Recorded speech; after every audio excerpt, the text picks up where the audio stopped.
Nagkahiusa ang mga ahensya sa gamhanan uban ang mga pribadong sektor sa transportasyon sa pagpreserbar sa kinabuhi sa katawhan pinaagi sa pag-amping sa pagmaneho sa mga sakyanan sa kadalanan.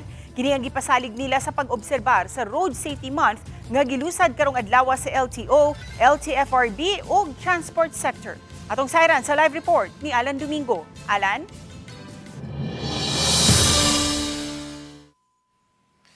Yes, Commit to Life, a road safety pledge ang ipirmahan sa mga stakeholder, lakip na ang LTO, LTFRB 7 o mga uban pa mga gikan sa transport sector aron pagsiguro nga luwas ang mga taong moagi sa kalsada.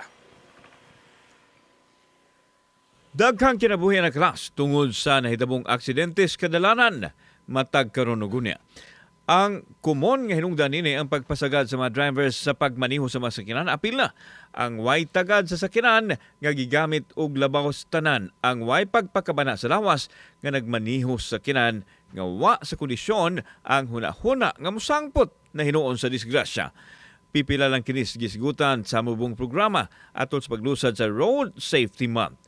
Gipasugdahan kini sa Land Transportation Office kun LTO 7, LTFRB 7 Highway Patrol Group, mga lokal nga gamhanan o ang nagkadaiyang grupo sa transportasyon sama sa bus, MPUJ, mga motorcycle hailing app, services o uban pa. Life is very important, so with this kind of activity we save thousands of lives, not only here in Region 7 but for the entire Philippines.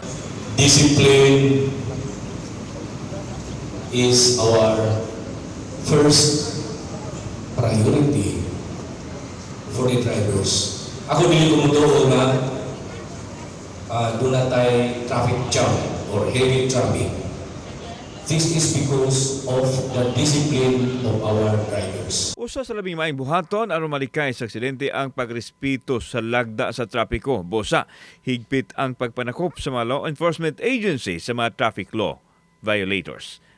It is very important for us to be reminded, especially sa mga road users, because not only those who are driving ang mugamit sa to ang kadalanan but also those pedestrians and others vehicle using. So this is a reminder. Awareness na sila sa tanan mga tao nga to remind nga unsa ka importante ang kinabuhi kay every year thousands of lives makalas tungod sa road accidents nga pwede yung taning ma-prevent sa pagasulob sa helmet, proper gears o sa pag-edukar sa mga tao.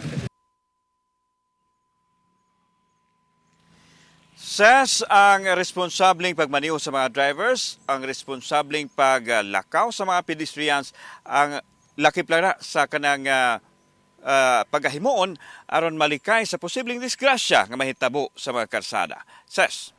Daghang salamat, Alan Domingo.